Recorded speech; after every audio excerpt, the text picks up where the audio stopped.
true crime with strategic eyes. Strategic back again. All right. I was actually going to drop a different show, totally off topic, and then I started seeing the internet buzzing that there's allegations that if they don't find the body, that they're going to drop the charges against the parents, Rebecca and Jake Haro. Now, what I wanted to do is I'm going to come on and we're going to get ourselves up to speed, and I'm going to explain to you what's going to happen tomorrow. And I have to be honest with you. I wanted to come on here and say, yo, guys, of course they're going to press charges on them. But I really reevaluated some of the statements that the county attorney was making, and it's problematic. And if they end up not pressing charges, then I'm going to tell you that you got a big problem with the judgment of your law enforcement agencies down in that part of Southern California. And I'm going to explain to you why this is very problematic and irregular, because just because you can do something doesn't mean that you do it. And it's going to make a whole lot of sense when we start talking about this. So if you're ready to have a real conversation with a detective and know truly how this works in the background, you're going to stay tuned for this one. You're going to ride this wave with me, because I'm going to walk you through how this is supposed to work and where I see that there might be a breakdown in the communication between two different agencies that are supposed to work in synergy and work as one. So let's get started. I want to bring us up to speed. First, we're going to see this first reporting where it's going to talk about the mother and how she's staying on script. We know for a fact that Rebecca's staying on script, and she's smart, because the police don't have a body, which makes a case very difficult. Not impossible. They can certainly prosecute this case without a body, but it makes it very difficult. She's on script. We're going to see what she's talking. We're going to go to another video. Then we're going to play this infamous video where they're saying that they may drop the charges, and we're going to talk about it. Let's do it. Continues for the remains of 7-month-old Emmanuel Haro. His parents remain in jail, arrested for his murder this week, and his father here in the red jumpsuit was seen out. Hold on. How could I?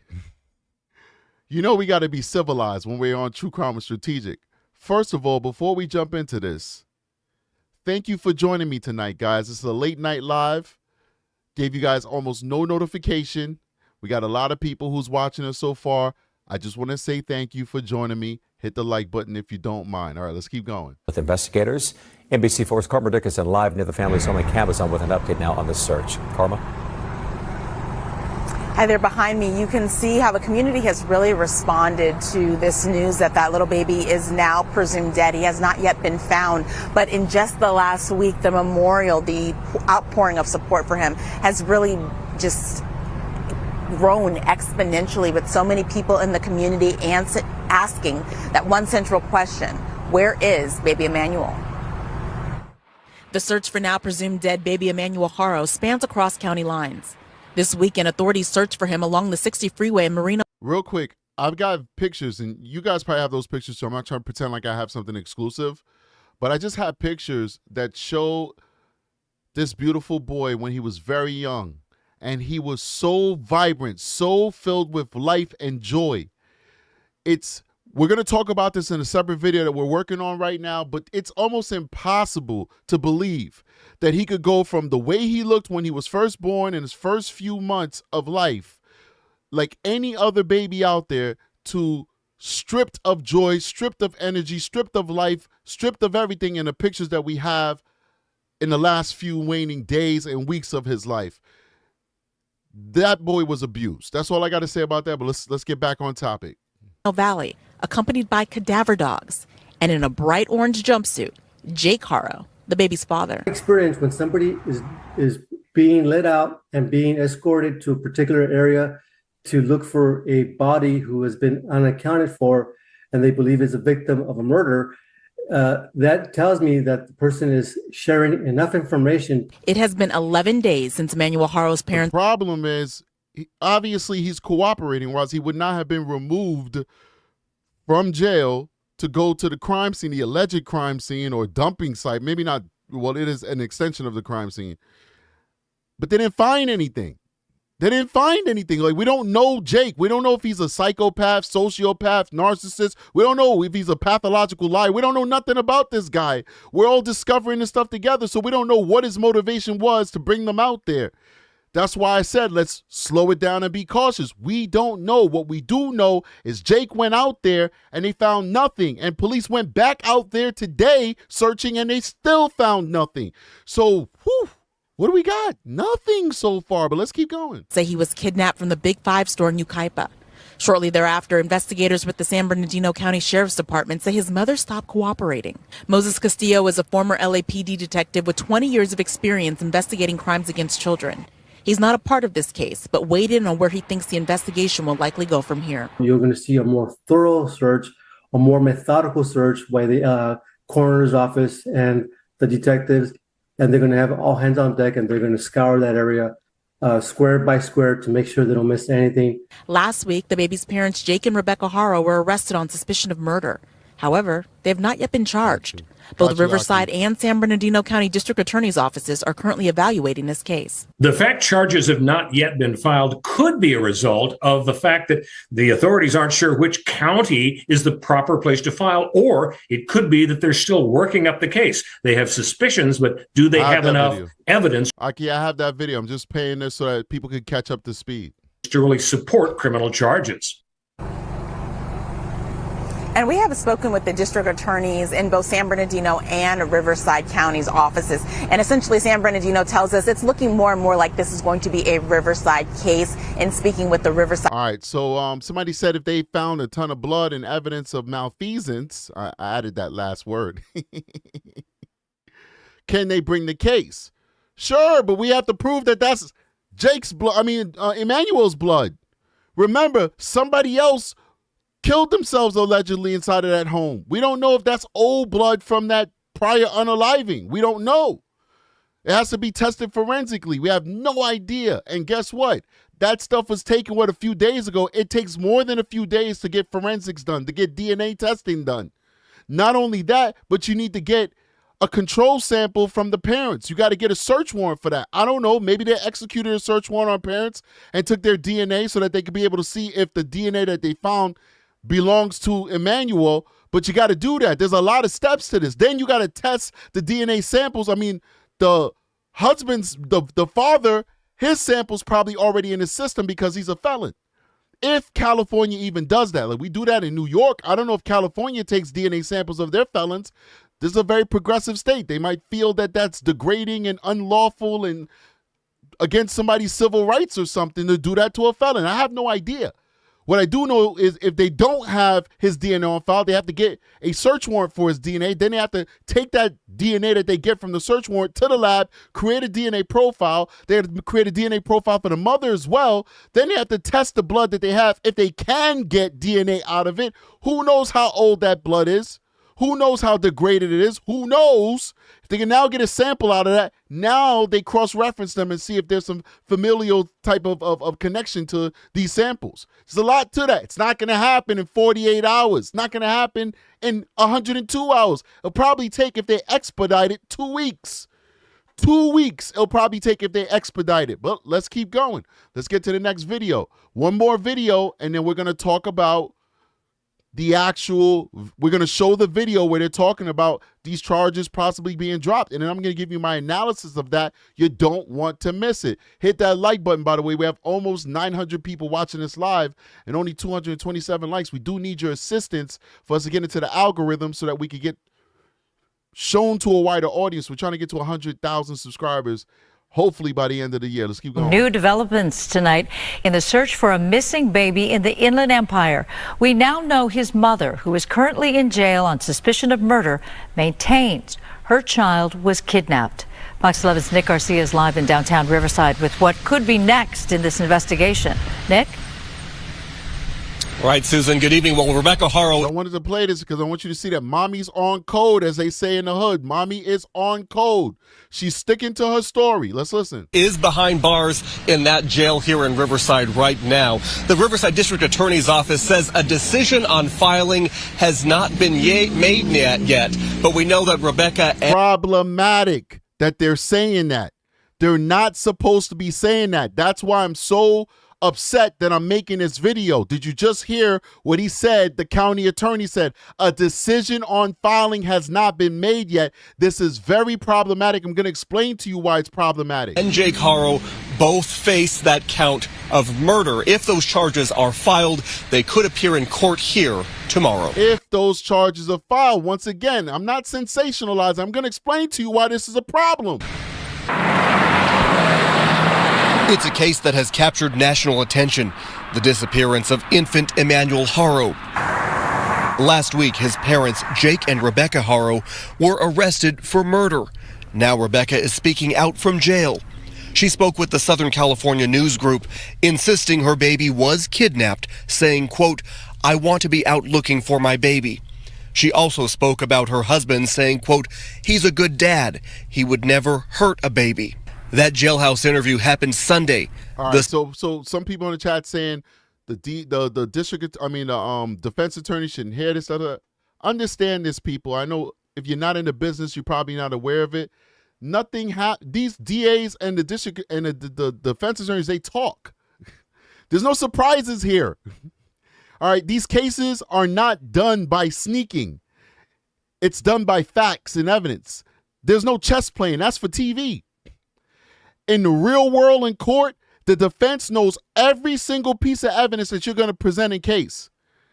And you know every single rebuttal that the defense is going to put up. The only thing you don't know is the questions that people are going to ask. But you know what people know when they get up on that stand. When they ask questions, those questions have been pre-written and rehearsed and memorized. There's very few questions that they're asking off the cuff. So if the county attorney is not sure about charges, you better believe they've been talking to the defense attorney and kind of bouncing things off each other, kind of like, hey, feeling it out. There are no secrets in court. That's what makes our system fair and just. That regardless of how much money each side has, the system makes them equal. But let's keep going. Same day, Jake Haro, seen here in an orange jumpsuit, was brought by San Bernardino County Sheriff's deputies to help look for EMMANUEL's body near the 60 freeway in Moreno Valley. The body was not found, but detectives do believe the baby is dead. Sunday night, a growing memorial outside the Haro home in Cabazon. Beautiful that baby EMMANUEL gets the support. It's very unfortunate that he wasn't able to get it while he was still here. Concerned community members have gathered several times since baby EMMANUEL's disappearance, hoping he will be found. As of Monday afternoon, the San Bernardino County Sheriff's Department has not located the boy's body. Certainly the question on everyone's mind, where is baby EMMANUEL? Again, if those charges are filed, we're keeping a close eye on it. If they're filed, they do expect to see them appear in court here in Riverside tomorrow. In the meantime, though, both Jake and Rebecca Haro are being held without bail. Live in downtown Riverside, I'm Nick Garcia, Fox 11 News. All right. I hate the way they're talking about if is a terrible thing. This is the last video that's going to talk about them possibly dropping the charges, and then we're going to get into this analysis. Once again, we have over 1,000 people, 1,100 people watching the show right now, actually close to 1,200, only 300 likes. Please hit that like button. We're asking because it's the only way our channel will grow. Don't let me be your dirty little secret. Share me with the world. Hit the like button so that we can reach a wider audience. We do appreciate you. Let's keep going. Still no sign of baby EMMANUEL. His parents sit in jail accused of murdering the 7-month-old boy. But as KCAL's Joy Benedict reports, the remains, if they're not found soon, his parents may be released. Wow. Another day of heartache in this Cabazon community as strangers dropped off flowers and stuffed animals outside the home of EMMANUEL Haro. The 7-month-old boy first reported kidnapped by his mother and now believed to be dead. I feel like this is a huge tragedy, and I feel like that baby was failed. EMMANUEL's parents, Jake and Rebecca Haro, were both arrested at their home on Friday for murder. This after 8 days of searching for the infant. On Sunday, the search continued. The child's father, dressed in a jail uniform, joined law enforcement along the 60 freeway near Beaumont, searching for something. Deputies say they were looking for a body, but none was found. Kind of hard when neither one of them is speaking out. Hopefully that gives them some leads and stuff like that, and they find the baby. But as the search for Emmanuel continues, the clock on keeping the Haros behind bars is ticking. From what's been released publicly, it doesn't look to me like the DA has enough to file by tomorrow. Steve Meister is a criminal defense attorney. This is very, very problematic. Real quick, somebody asked me, would the charges be dropped without prejudice? No, that doesn't work that way. Not at this stage. It would never be dropped without prejudice. But we're going to talk about that. And big shout out to Leslie with 399 super sticker. Appreciate you. Let's keep going. And that was Tory Bannister with that question. All right, let's keep going. Attorney and former prosecutor. They have something and they could be right, but they probably don't have enough yet. He says the parents are likely being looked at and questioned separately. Rebecca first called 911 on the 14th, saying she was attacked and her son taken from their car at this sporting goods store parking lot. Jake Haro is currently on probation for a... This is bad. This is bad. This is bad. The more I think about it, this is horrible. This is terrible. Terrible, terrible policing it. And listen, I've been singing the praises of these cops for this entire case. But the fact that I'm hearing this right now, this is like amateur night. Let's keep going. We're going to get into this. Child abuse case involving another child by an ex-wife. Meister says that conviction may allow law enforcement to keep him in custody longer, but he appears to be cooperating. What we do know is that Mr. Haro is in custody. And they can't force him to go out and look for a body. No, they can't.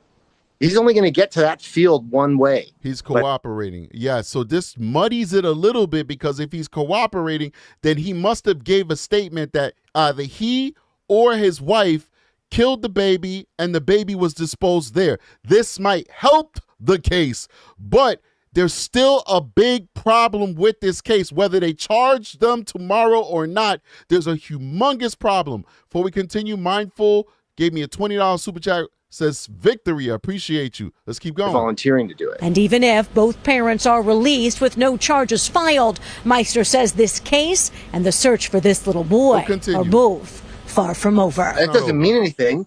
It just means that a murder investigation goes forward. No. That's where he's wrong. It means something. I'm going to tell you what it means. Respect this guy, but I'm going to tell you what it means. Of course, it means that the case is now over, but I'm going to tell you what it means. It can take a long time. It can take forever. There's no statute of limitations on murder. The Riverside County District Attorney's Office tells me they received the case from the San Bernardino County Sheriff's Department today, and they are reviewing. It's not supposed to work that way. It to decide whether to file charges. Any charges must be filed by tomorrow morning, or the Haros will be released. From Riverside, I'm Joy Benedict, KCAL. All right, so let's talk about this, man. I need you guys to understand what I'm saying. I know I've been teasing at it for a little bit, but I wanted you guys to get the background on this case. I wanted you guys to understand that Rebecca's sticking to her story. I want you to understand that they presumed that baby Haro is dead, and I want you to understand that the father is possibly is definitely cooperating. Once again, they would not remove him from the jail if he's not cooperating. So now let's talk about this. First, I got to qualify myself for the people who are just coming in. What gives me the ability to talk about this case in this manner is that I'm an active duty detective, not a retired detective, which would still qualify me. All those retired detectives who are on YouTube, they're qualified. They did this for decades, and now they're retired. But I'm an active duty detective. I am carrying a caseload right now at this moment. This is what I do in my free time.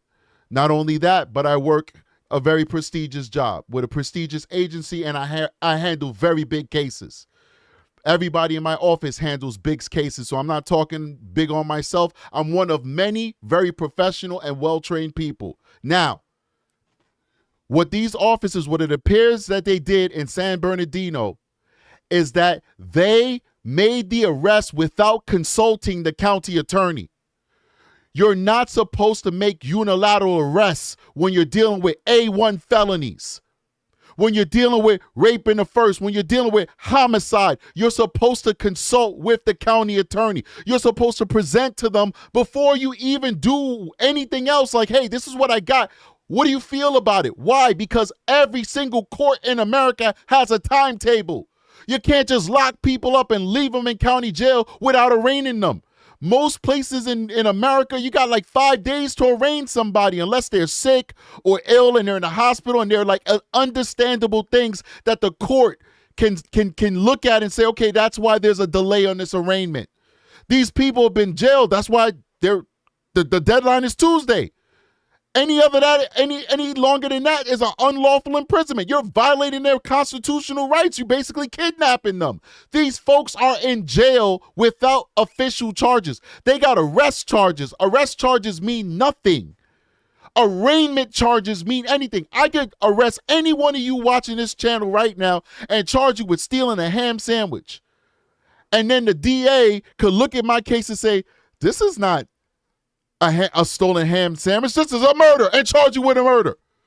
You know how many times, it doesn't happen that often because I know how to do my charges, but it certainly happens where we charge people with something and maybe we charge them too low and the DA charges them higher, or we charge them too high and the DA says, you know what, we're going to charge them a little lower. It doesn't even matter, because what matters is what you're arraigned on. What matters is what you are arraigned on or what you're indicted on by a grand jury. So you could make those charges go up and down at this point. Right now, they could just defer prosecution, which is, if they choose not to charge them tomorrow, they're deferring prosecution. It just means, listen, we're letting you know, defense, that we're letting them go right now, but we might arrest them later. This is not supposed to happen. It looks like, whether it's public pressure, whether it's like grandstanding on the sheriff's part, I'm going to tell you what might have happened. What might have happened is the sheriff, his folks, his detectives, their supervisors probably did go to the county attorney. And they said, listen, this is all we got, but we got to get these guys off the street because everybody knows, allegedly, that Jake and Rebecca did something to that baby. And the county attorney, and I know this, man, because I work with these people, not California people, but the New York variants. These are very learned individuals. We're learned too. We know our jobs, but they know their job, and they take their job very seriously. And they don't like to do prosecutions unless they have all the evidence that they have that makes them feel comfortable. We work our cases till we feel comfortable that we have probable cause to make arrests. Well, guess what? Probable cause is a lower standard than a conviction. Probable cause is basically, I believe that a crime was committed and I got enough evidence to feel that a crime was committed and you're the one who committed it. Beyond a reasonable doubt is you did it. Within all human reason, you did it. That's why it's like 99%, 98%. We're leaving that tiny 0.9, 0.1 or 0.2, whatever, for human error, because we're human beings. We're not gods. But it's within human reason.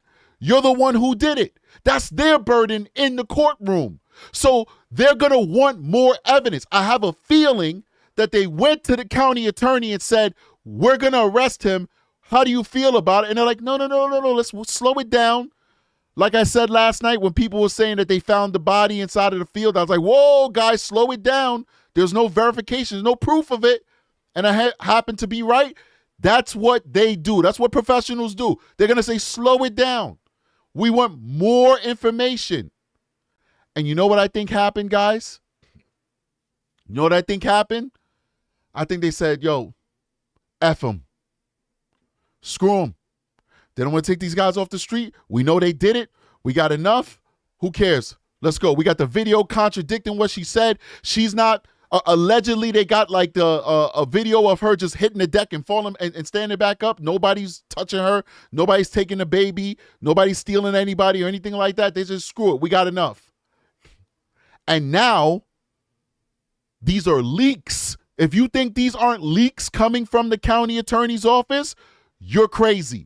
These are leaks that are coming from the county attorney's office to soften the blow, I believe. There's a possibility. There is a possibility they may decide to not charge them. Now, does that mean that these folks are off the hook? No, certainly not. But it means that the San Bernardino Sheriff's Department failed you. They failed us all, but they failed especially you folks in Southern California who are under their jurisdiction because they directly protect you. They fail the rest of us because we want justice for Emmanuel Haro, but they fail you because they're the ones that have to respond to your calls for help. And if you've got an agency that's willing to say, screw the DA, screw the county attorney, and not work in synergy with that agency, you need a new sheriff. You need a new culture. You need a new everything. Because if the DA tells you, I don't have enough, go get more, you go get more. You don't make a unilateral arrest. You don't go ahead and break their fence down with SWAT team, even though you know they're home and there's no evidence that they're going to shoot you. Come on. You know how many first-degree rapists I go and arrest? I don't have no SWAT team with me. I go get them myself. Like, yo, bro, let's go. I mean, it's one thing if you know if the person got guns and you know that they're dangerous, they have a history of fighting. Okay, well, you know what? Now that I think of it, I digress. He does have a history of resisting arrest. He does have a history of guns. So I digress. On this channel, we're never afraid to admit when we're wrong. They had every right to go with the SWAT team because he is a dangerous person. I digress on that. But they should not have made this arrest unless they had the blessing from the county attorney. And how do we know that they don't have the blessing? Because they keep saying, well, think about it. We're figuring it out. You'll find out on Tuesday, like we waiting for a birthday or something like that. Like it's Christmas. Don't open your presents till Christmas morning. It's midnight. We still waiting. It's 1 a.m. Mommy, can I open my presents? It's 3 a.m. Go to bed already. No, I want to open my presents. 8 o'clock in the morning. Okay, you go open your presents finally. This is not Christmas. If they was working in collaboration and synergy with the county attorney, we would have known by now that charges would have been filed because charges would have been filed a week ago. They'd have been arraigned the same day. Now, what are the possibilities of what they're going to do? One, they could go ahead and charge them whether they feel like they have enough or not. Continue the investigation while the case is ongoing. It takes 1 year to 2 years for a homicide case to go to trial. They have all that time to find a body. They have all that time to work out a plea deal. They have all that time for one lover to flip against another lover, like it looks like Jake is already doing, and pin it on somebody. They have a lot of time to do it, but it's dangerous because, once again, the clock is ticking. And if the defense feels like they're reaching for straws, the defense is going to demand speedy trial. And if they demand a speedy trial, this case has to go to trial in a couple of months. And if they can't figure it out in a couple of months, guess what? They got to drop the charges. The second option is they could do a deferred prosecution. And what that basically means is what I started out by telling you, is that they basically say, hey, listen, we're going to let you go for now. You know that we're coming for you. We're still doing our investigation. There's still a chance, because nothing's written in stone, that we're going to charge you later. But for now, we're going to let you go and basically, like, what do they call it? I'm not going to say dismiss because there's nothing to dismiss, but void your arrest. That's actually the technical term. We're going to void your arrest. It's a deferred prosecution, and that's it. And of course, there's a last option where they say, we're letting you go and never charging you, which they're not going to do. There's also the option that Jake is cooperating, which we observed to a certain extent. We don't know the extent of his cooperation, but Jake is cooperating, and they decide to pin it on the wife. The only last rumor that I heard, I was watching Down a Rabbit Hole. Big shout out to her. And she did an interview with this local young lady who's been posting a lot about this. Most of her stuff is spot on. Some of it, you be the judge for yourself. Beyond a Rabbit Hole is really good, but I'm talking about her guest right now. And she said, this lady who's local says that she has a lot of friends who is behind the scenes in law enforcement, etc., and that they're saying that they have a rock solid case. I don't know how much of that to believe. What's the rock solid case? She didn't go into details, of course, but she said they got a rock solid case. So if that's the case, then that must mean that come Tuesday, they're going to charge them if they got a rock solid case. I don't understand why the county attorney would be releasing statements such as, if we decide to press charges, they'll just say, on Tuesday we have arraignment. I've never heard of that before. They'll usually say, we're arraigning them on Tuesday. That's it.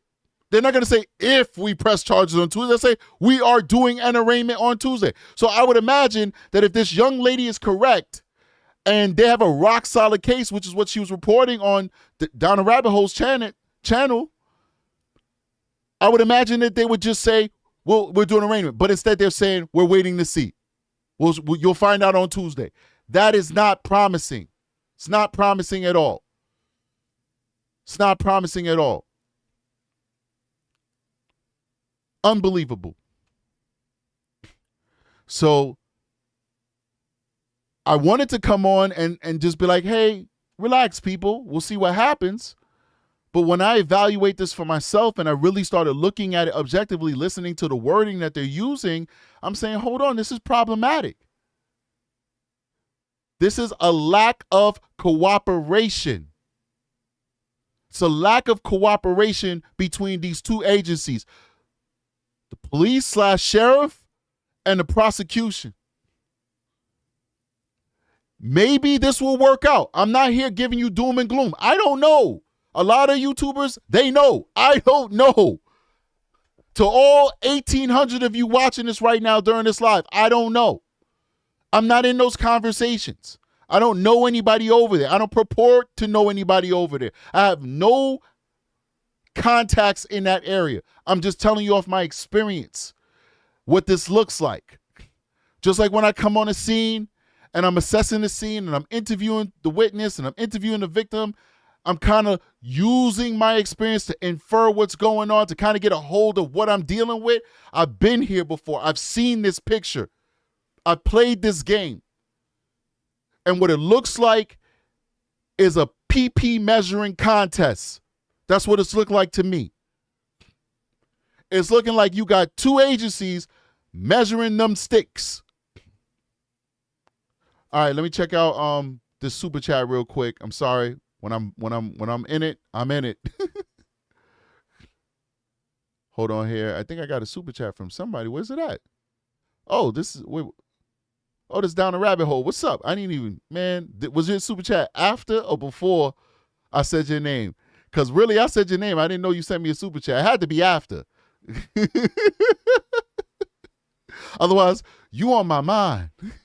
You always on my mind. Let me stop playing before my wife beat me up. I'm just joking. Anyway, at Down the Rabbit Hole with a $10 super chat says, thank you for this info and you informative breakdown on this.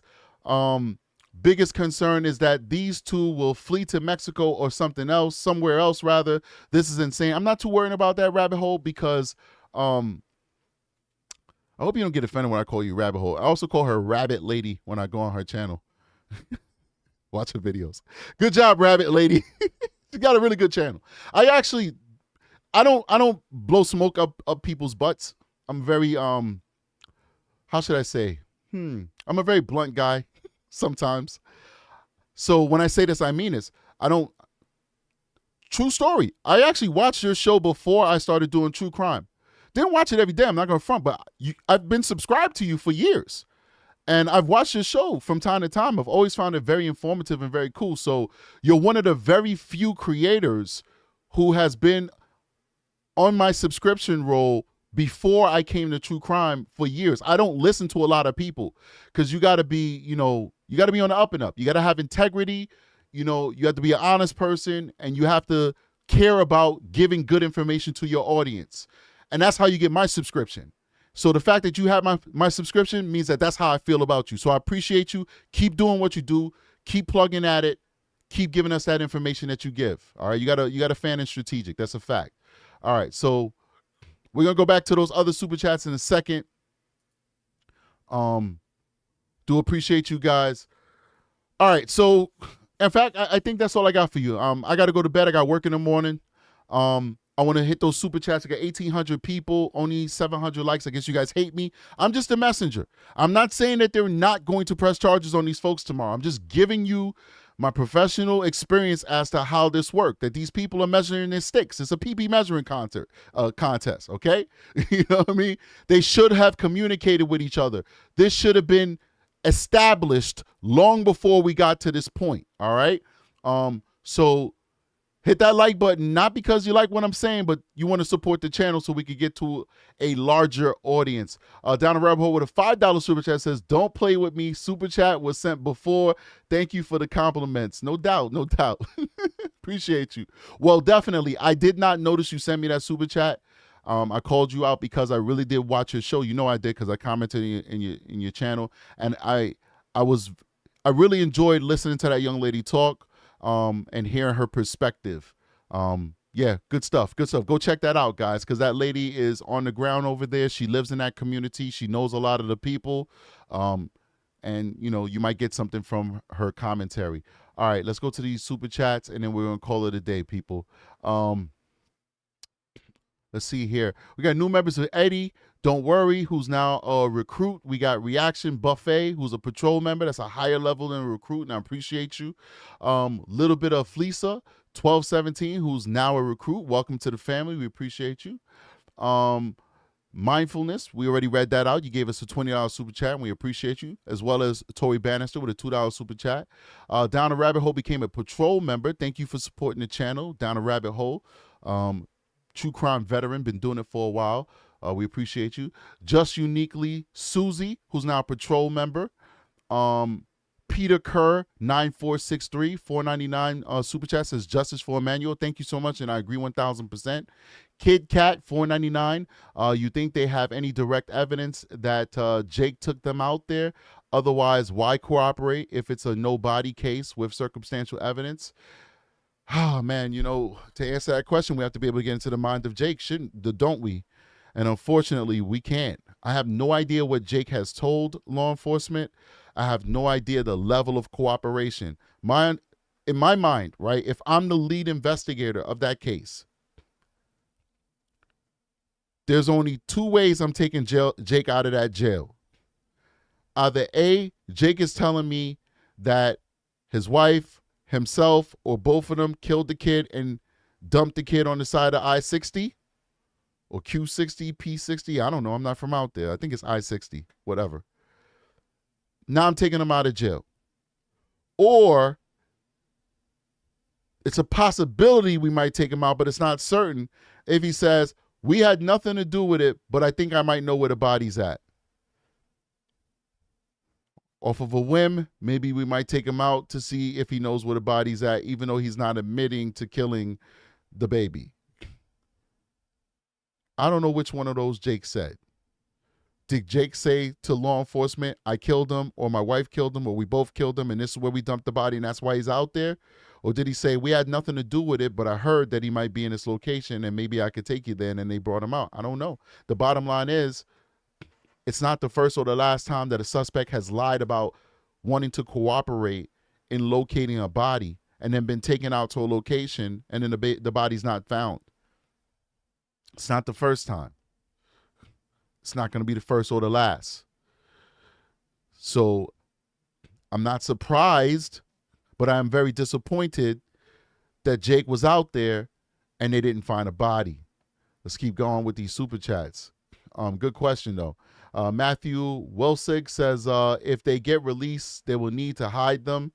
Yeah, they're definitely, well, they're going to hide themselves. If they get released, police is not going to do anything to protect them, but they're certainly going to have to move or something, because I imagine it's going to be very difficult for them to stay in the place that they're at right now, both for their safety and, God forbid, any knucklehead does anything to these people. We're not savages. We live in a civilized society. Let the police do their job. Nobody should be out there heckling them, stalking them, knocking on their door, harassing them, trying to interview them if you're not real journalists. None of that stuff. Let the police do their jobs. But of course, people are going to be people. Knuckleheads are going to be knuckleheads. Attention seekers are going to be attention seekers. You will have people who will end up going out there doing just that. $4.99 super chat from Pluto, who says, love your dedication, Strategic. I appreciate you, and I'm praying for justice for baby Emmanuel. I appreciate you right back. Ditto. Can't do this without people like you, Pluto. Thank you for the super chat. And Nina Drew with a 99-cent super sticker. Thank you so much, Nina Drew. All right. Normally I do a call-in show. Pretty sure Aki doesn't want us to do a call-in show. How you guys feel about that? You guys want to do a call-in show for a couple of minutes and then I'm out of here? or no? What are we doing here? Call-in show? No. Flynn Hawaiian is not into the call-in shows. They're like, hell no. Then we got a few yeses. I don't know. I always wanted to visit Hawaii, so Hawaii's kind of outweighing a lot of you guys. All right, give me a second. Let me set it up. We'll take like a few calls, just like 2 or 3 calls. Be mindful of the time, guys. You can't stay on the line with me forever. There's other people, especially now that I'm not going to do a long show because I need to go to bed so I can actually go to work tomorrow. There's people who need me to be at my full strength tomorrow. Not only that, but they pay me to be at my full strength. So be mindful with your calls and be mindful of other people who want the opportunity to be able to call in. All right, so let me just make sure everything is good. All right. Paste. All right. That is the call-in number. We'd love to hear from you guys. It's now pinned to the chat. Go ahead and call in. And to the guy who called in yesterday and I told him he's going to get a free 1-month membership to the Patreon, I sent you the link for that Patreon. So if you're watching this, I hope you got it. I'll check and see a little bit later if you actually activated it because I'm able to do that. But it is available to you, but it's only available for like 2 or 3 days, something like that. So make sure that you sign up for that ASAP. Otherwise, you'll lose that ability. What's going on, caller? Welcome to True Crime and Strategic. What's your name? Where are you calling from? Okay. They did not want to talk to me. That was a test, ladies and gentlemen. The line is open. Give me a call.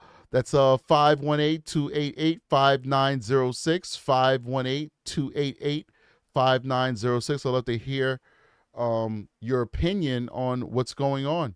I'm telling you guys, don't panic, though. Let's wait and see what happens. I'm just not pleased with the level of cooperation between these two agencies, but it does not mean that charges will not be filed. Doesn't mean that all hope is lost. It just means that they should have did a better job working with each other prior to making this arrest.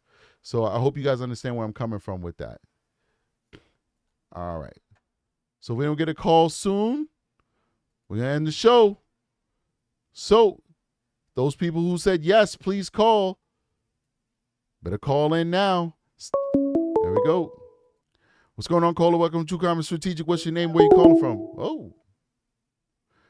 Is that me? Maybe it's me. I don't know. Maybe it's me. Okay. What's going on, caller? Are you there? Hello? Yeah, we can hear you. Go ahead and pause your pause the sound in the background. Oh my. Okay. All right. Sorry about that. Hold on 1 second. I'll be right back. Hold on, caller. Okay. Hey, what's going on, caller? Hold on 1 second. I'll get right back to you, okay? Okay. All right. All right, caller. What's your name? Where you calling from? My name's Jessica Rohrkassie. I'm calling from Terre Haute, Indiana. All right, Miss from Indiana. Jessica, there you go. What you got for me? Yeah. So my thought is, I don't think that dad necessarily killed baby. I think maybe it was mom, and maybe she had a breakdown, or maybe she just, I don't drop the baby or something, and that's how it happened. I don't really necessarily think dad had much to do with it. Okay. What made you feel that? Especially knowing, I'm just picking your brain. There's no such thing as a bad theory. But I'm picking your brain. Sure. We know the father's history. We know his ability to destroy children, and I'm not using the word destruction to sway you in any way.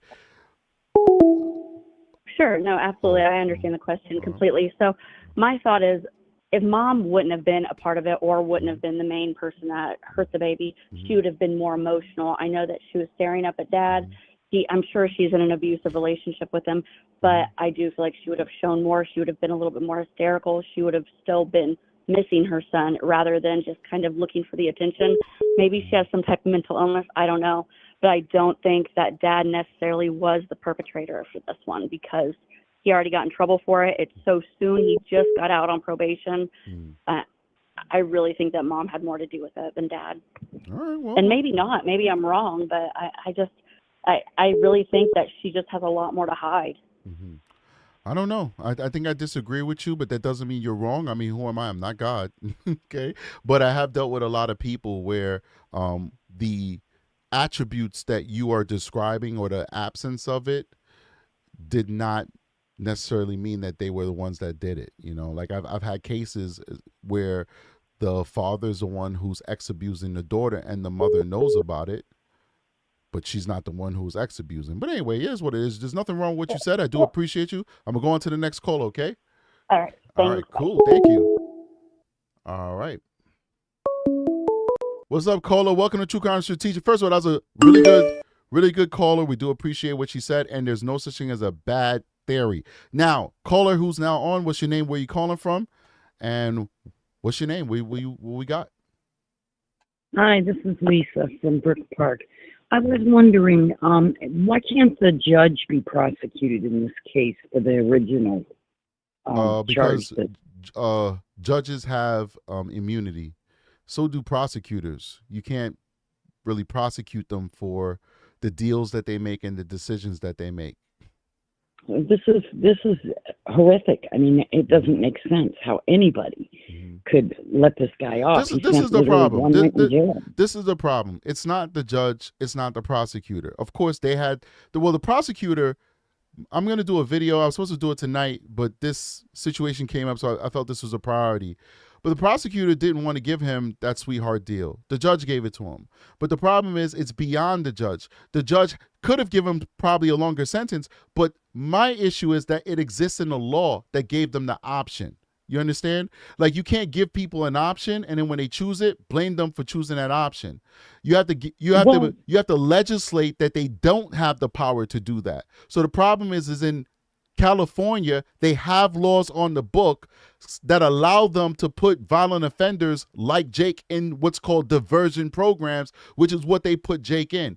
If the legislature never passed a law that allowed judges to give that option of a diversion program, then he'd be in San Quentin right now. So whose fault really is it? Is it the person who chose an option that was available, or the legislature that actually made the option available to the person? Well, I can understand them having an option because, there are idiot parents that they just accidentally drove to work and forgot to drop the baby off. And horrifically as it sounds, it was an accident. It's, the father just literally forgot to drop the baby off. Yeah, but that has nothing to do. That has nothing to do with this case. Somebody like that should get the minimum. Right. But that has nothing to do with this case. Being a minimum option. Right. But the minimum option should not be available to violent offenders. So I understand what you're saying. I'm not trying to just come at you. I'm not coming at you. We're having a conversation. But your example has nothing to do with this. Because we all will agree that when people make mistakes, they should not be thrown away like they're worthless. This guy beat this baby almost to death. I appreciate your call, though. Yeah. I got to go to the next caller. Thank you. All right, appreciate you. All right. I feel so bad. The caller hung up. I hate to rush people, which sucks because I like to really get into these conversations, but I want to get in the most calls as possible before I call it a day. So anyway, whoever was holding, I was just looking over to you. Here we go. What's going on, caller? Welcome to True Crime Strategic. What's your name? Where you calling from? All right. You're not answering. Going to the next call. Hey, no, I have a question. Okay, go for it. What's up? Hold on. Before you answer your question, hold on. Let me just put this other person on hold. Hey, what's going on, caller? Hold on 1 second. We'll get right to you, okay? Okay. All right, cool. All right. Oh, I guess he hung up. He wasn't happy about that. All right, what's going on? What's your name and where you calling from? Mona from Texas, and I saw that EquiSearch is out there looking for EMMANUEL. Do you know if they need any more volunteers, or how do we get in touch with them to find out? I have no idea. I am 1,000 miles away, but I'm sure if you contact the local police department, they might be able to have. They might have maybe a community affairs officer or something like that, and might be able to assist you with that information. Okay. Well, thanks a lot. Appreciate it. No worries. Okay. All right. Okay. Anybody else want to call? That gentleman who accidentally. Well, I don't know if he accidentally hung up, but I wanted to get to his call. I wanted to hear his question. What's going on, caller? What's your name? Where you calling from?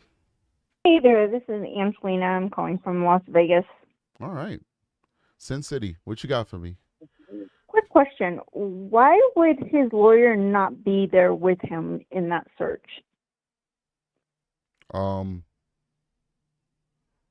That's a good question. Hold on one second. Let me take this call from Aki. Yes.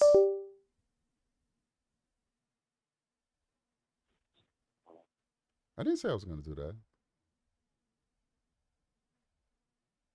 Jesus Christ. Bah. She be slave driving me. Gosh damn. All right. Is the caller still there?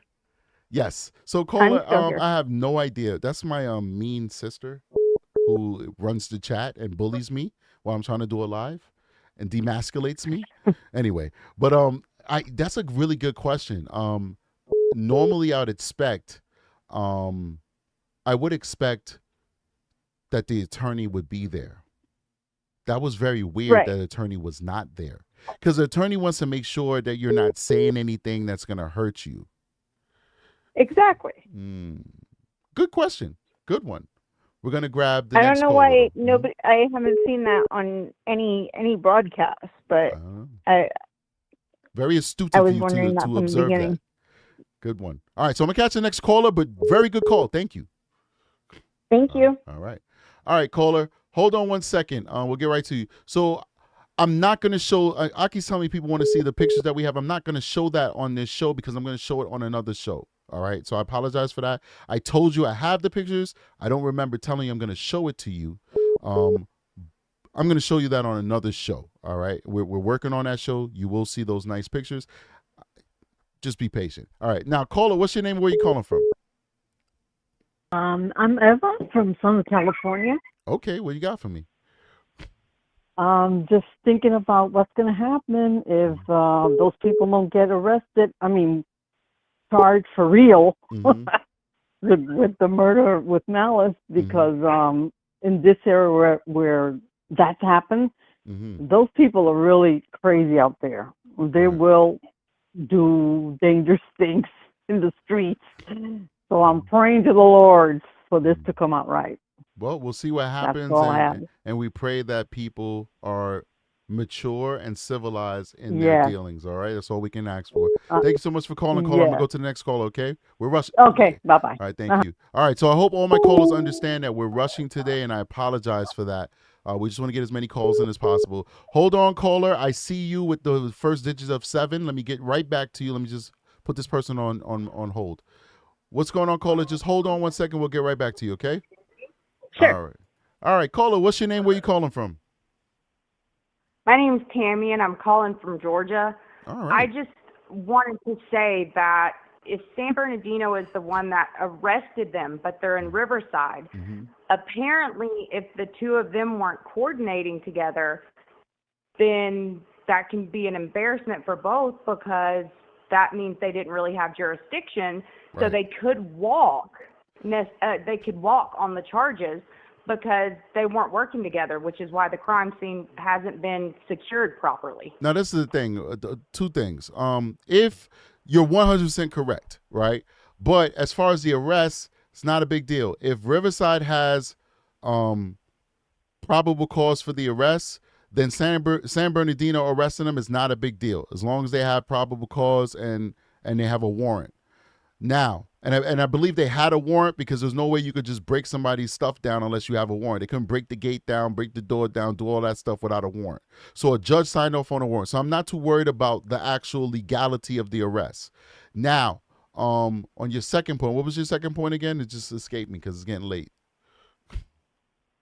That with them not coordinating properly, that could be why the crime scene the home hasn't been properly secured. The home is not an issue for me. That- I believe that the home was already released to the homeowner, so there's no securing it. You can't keep people's property forever. There's a reasonable amount of time that you could keep the property so that you could do your forensics after you have your search warrant and all that stuff. After that, you have to release it to the homeowner. That reasonable time has definitely elapsed. You can't just hold on to it. You have all the resources, all the money, because you're working for the government. You have access to all the technology and all the manpower you need. You got to go in there, do your due diligence within a reasonable amount of time, and then you get out of it and you release that property back to the homeowner, because guess what? That's not your property. That belongs to somebody else. So people taking tours in it and all that stuff, they're not destroying evidence. They're not messing up evidence. That evidence, if it's there, it's long gone in the possession of police. And if they didn't find it, they would have never found it, because they most likely weren't going to go back in there to look for it. The only way they're going back in there is if Jake says, listen, this is where the baby's hidden, in the attic crawl space in the left-hand corner. Now they get another search warrant to go back in there to that specific area, not to the whole house, just to that specific area that the search warrant says, to go look for the body where he said it would be found. So if they didn't find it now, they wouldn't be able to go back in there again unless they have some clear and convincing evidence that there's some evidence in there that they needed to get, and they could articulate it with witness testimony. Okay, well, thank you. You got it. All right. All right, caller. I see you holding. What's your name? Where you calling from? Stacy, Southern California. All right. What do you got, Stacy?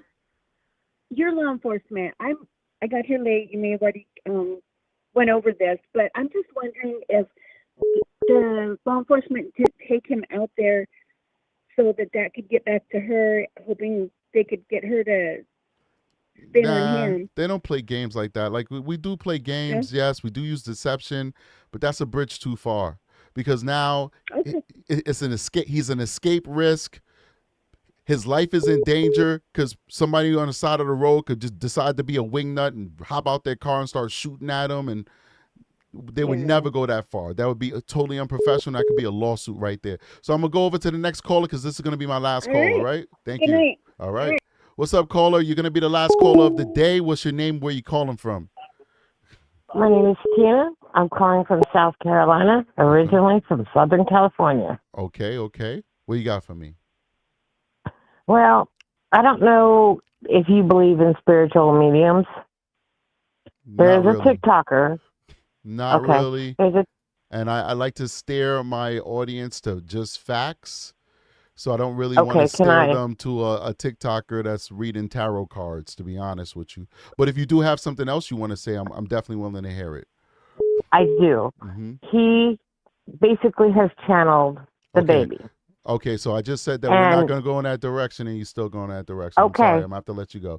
All right, how you doing? You could be the last caller, and that's no disrespect to that person, but come on. You know, if I give you a hint that I'm not interested, just leave it alone. So, caller, how you doing? What's your name and where you calling from? And you're the last caller of the day.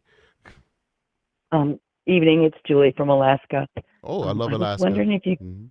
Go for it. I talked to you the other day. I know. Can you explain the arrest warrant process? Because I was under the thought for an arrest warrant, a DA had to make that decision, but now we're finding out there has been no charges now. I don't know. Wouldn't a DA have to do that? I don't know how Florida works, but in a lot of jurisdictions, police can get direct arrest warrants directly from judges. In my jurisdiction, we get all of our stuff through the DA. They basically, like, if I need a search warrant, I go to the DA. If I need an arrest warrant, I go to the DA. If I need just a regular subpoena, I go to the DA. Yeah. But in many municipalities, especially down south and out west, law enforcement do that themselves. They go straight to the judge.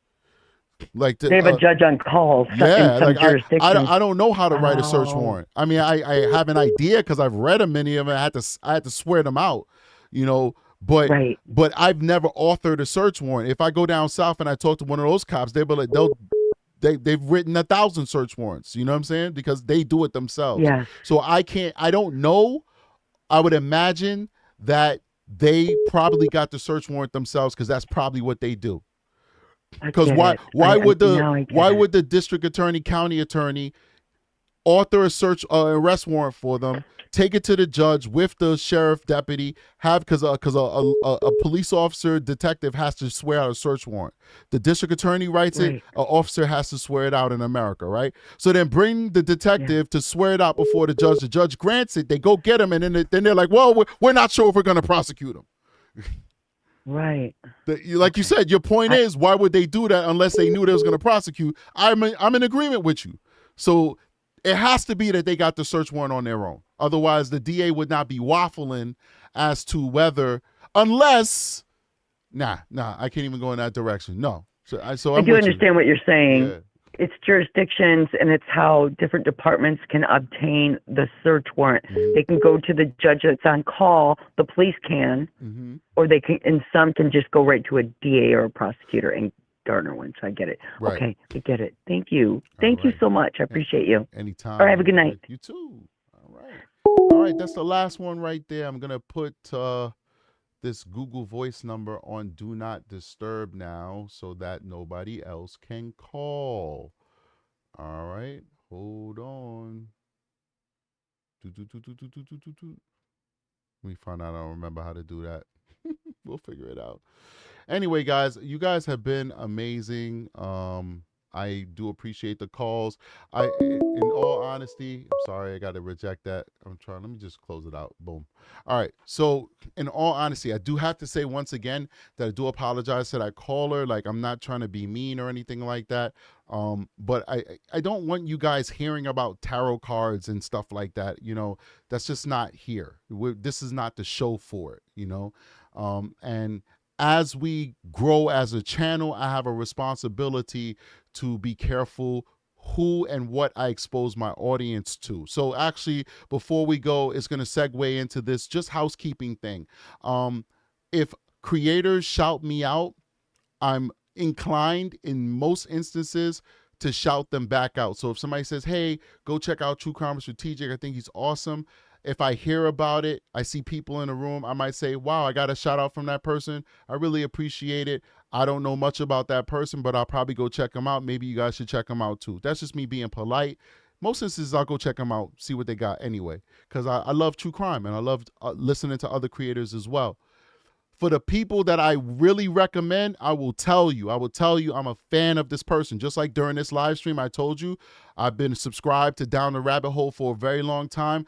That's not me just being endearing. That's a fact. So do not believe that every time I say, hey, this person's cool, thank you to this person, then I'm endorsing them. You know what I'm saying? I'll tell you when I'm endorsing somebody, okay? And I'm being very careful about who I expose you guys to, because that could be a reflection on me, all right?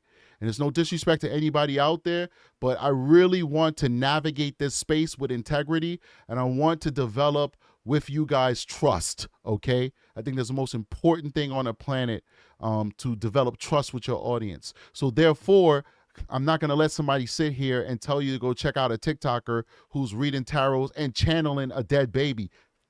Nah, man. No disrespect. Everybody has their different feelings and beliefs, but that's in another universe to me. I don't want to hear about somebody channeling Emmanuel Haro. Nah, you know? So we're not doing that here. Go there for that. Not here. All right? So big shout out to you guys. You guys are amazing. Please make sure you hit that like button. Hit that like button on your way out the door. We have 990 likes. I'd love to get to 1,000 before the show ends.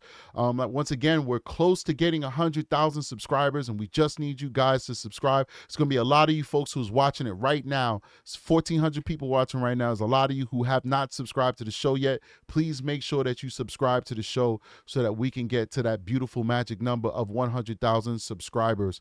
Lastly, we do have a membership and a Patreon. We'd love to see you guys over there in the membership and Patreon. Big shout out to everybody who showed love and gave coffee. We do appreciate you. Show us love. The link for the coffee is at the top. Just hit that link, whatever, $2, $5, $10, whatever you want. We do appreciate it. Coffee goes to good use. It shows love to the people who help support this channel. So please do give some coffee. Lastly, we do have merchandise. We've always had merchandise for a long time. We probably have some of the best merch on YouTube. If you want to, we're not telling you you have to, okay? We're not selling you anything. We're just giving you options. If you want to go check out our store and see the kind of shirts that we have, the links is in the link tree. We have some really good merchandise. Our merchandise is top tier. For real, all right? Go check it out. Support True Crime Strategic. We'll see you guys on the next one. You know, I always say that. I'm never ready to go. I got to cue up that outro, man. I need a producer or something, man. Who's going to be my producer? You know, I'm going to hire my daughter, my 13-year-old. Let her be my producer. We'll see you guys on the next one. Strategic is out of here. Peace.